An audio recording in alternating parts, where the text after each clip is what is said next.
Hi, in this video we're going to illustrate the use of sub-companies, the setup of sub-companies within Codeit, and how you can use those to sort of partition groups of users and projects into separate sets. So I'm going to start off by looking at the admin screen here in Codeit. And now I'm logged in as an administrator, a company administrator at the sort of parent company level, and you can tell I'm logged in at the parent company level because if I click on the company tab here, you can see this sub-companies panel here, and this is the fact that this is appearing is telling me that I'm at the sort of parent level. So Digital Taxonomy Help is a parent level company. So the first step here in creating sub-companies is to click the Add Sub-Companies button, and then that allows me to create a sub-company with a given name. Now my goal here today is to create two separate sub-companies, one for the US, one for Europe, because I have projects and coders in the US that I want to keep completely separate from projects and coders in Europe. So I'm going to call my first company DTL US, and my second sub-company DTL Europe. And when I do that, you can see obviously there are two sub-companies now added beneath the Digital Taxonomy Help parent company. Now if I look within, if I refresh the admin page next time I come in here, you'll see there's a drop down here that allows me to switch between sub-companies.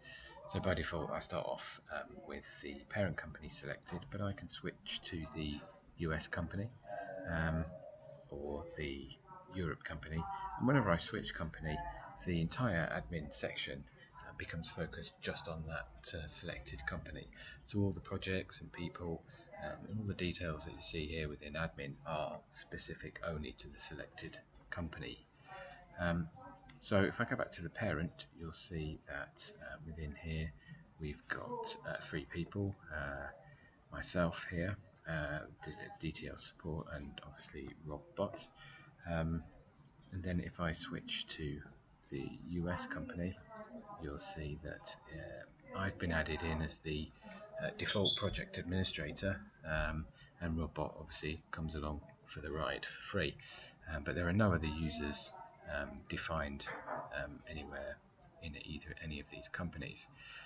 So my first goal here is to say, well, I want to delegate the administration of the US company to a specific user. So I'm going to add, with the US company selected, I'm going to add a new person, which then has the effect of adding that person to the US company. So if I call that person US admin,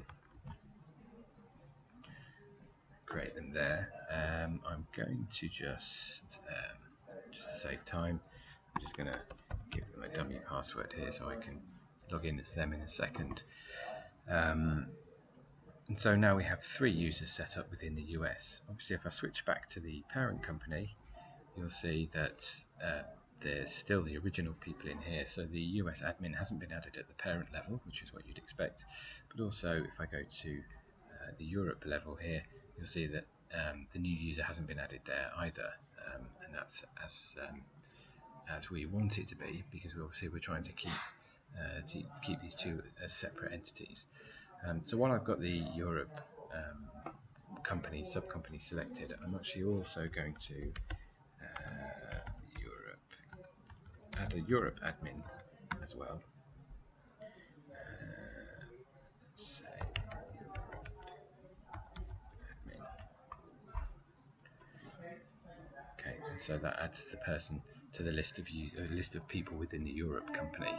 At the moment, Europe admin here doesn't have company admin permission, so I can add that here in the usual way.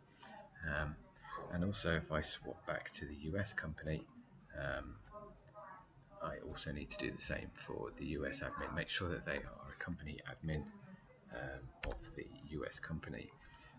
And so again, I would stress that I've added US admin as a company administrator here, but that makes them only an administrator of the US company. Similarly for Europe, the Europe admin here is only an admin of the Europe company. I think I also want to set the password here. Can't quite remember if I set it for the US, so I'm just going to set that again just to be sure. So now I've got two sub-companies, Europe and the US, set up, and I've got an admin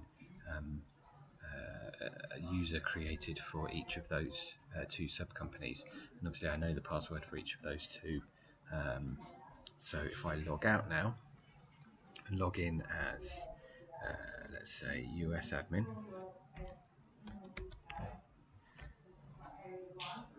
you'll see that I have no projects now, which is fine. That's to be expected.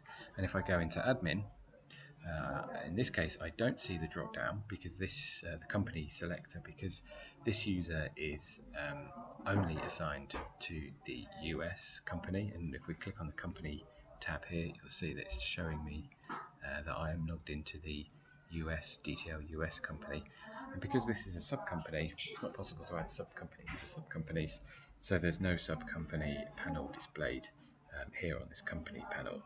So to this user, it looks as though, it appears as though they've logged into Codeit in the normal way, and they just are living in their own universe, their own little world, which we know is connected to the parent company, but as far as they're concerned, it's an isolated, standalone company setup. So I could add a project here just to take this a step further. So let's call this US project, because remember my goal now is to create projects within the US company and then assign coders to those projects and make sure that those coders can only see those US projects. So if we jump to the people panel here, we might say we want to create a US coder. So if we call this person US coder,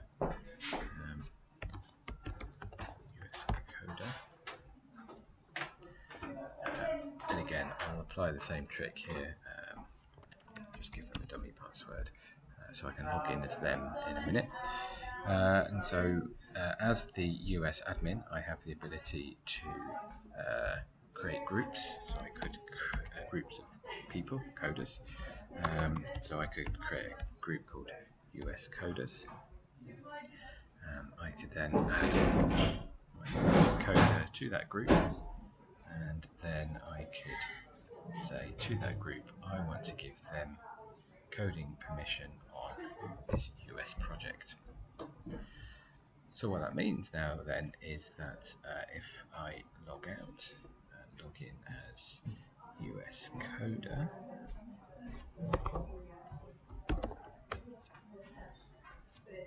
we see that this person now obviously doesn't have access to admin because they have only got coder permission, but they're seeing the US project that we created a minute ago, so that's exactly what we want.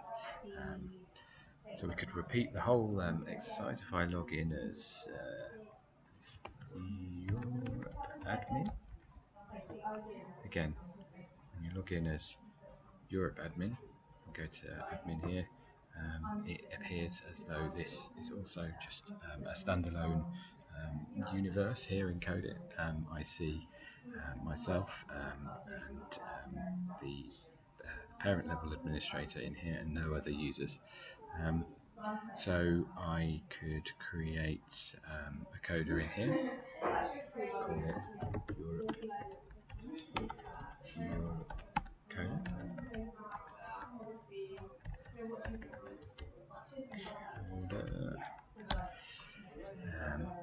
Add that user. Again, just slightly cheap with the password, just make it nice and easy. I can create a Europe project.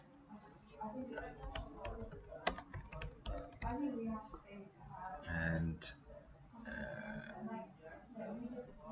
if I then create a Europe coders group and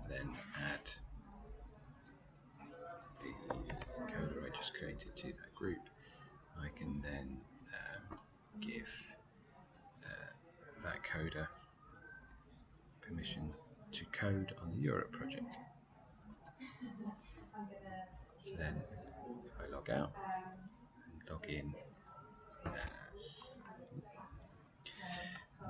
as the Europe coder, you should see again same effect. I can't get to admin because I'm just only been given coder permission, but I can see the Europe project and only the Europe project, which is exactly as we'd expect. So that's it. Hope that all makes sense. Obviously, if you have any questions or anything's not clear or you need to know more, feel free to get in touch. Thanks.